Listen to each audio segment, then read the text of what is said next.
வணக்கம்.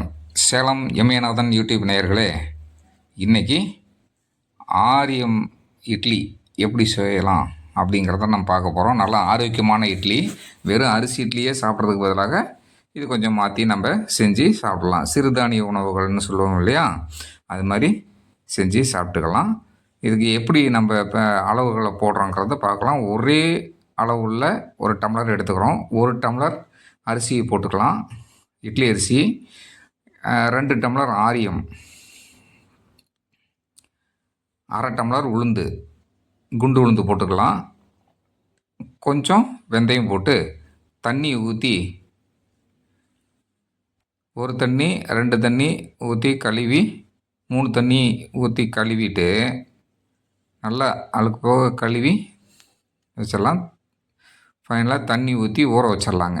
ஊறினதை கிரைண்டரில் போட்டு ஆட்டிக்கலாம்.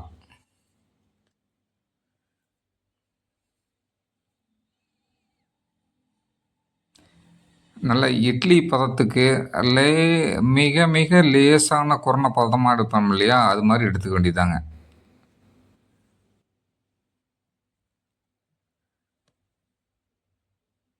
இது ஆட்டிட்டு எடுத்துடலாம். பதம் வந்தோம்னா மாவு எடுத்துட வேண்டியதாங்க, எடுத்துடலாம்.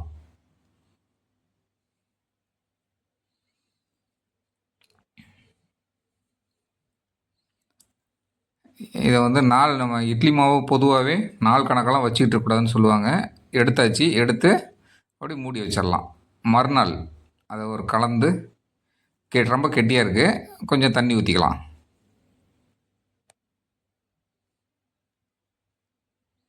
தண்ணி ஊற்றி இட்லி பதத்துக்கு வந்துருச்சு பாருங்க. இந்த மாதிரி வரணும்.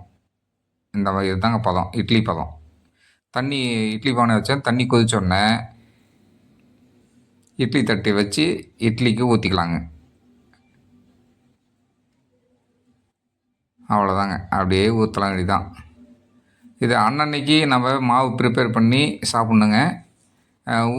ஆட்டி வச்சுக்கிட்டு ஒரு வாரத்துக்கெல்லாம் வச்சுக்கிட்டுலாம் சாப்பிடக்கூடாது. ஃப்ரிட்ஜில் வச்சுக்கிட்டு சாப்பிடக்கூடாது.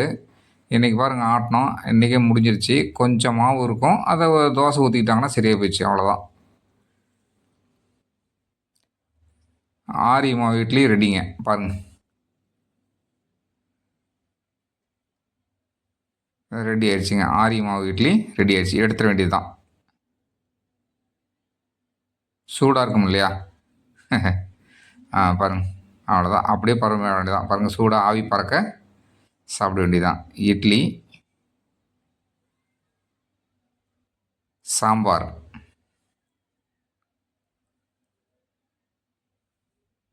சட்னியும் ஊற்றி சாப்பிட வேண்டியதாங்க.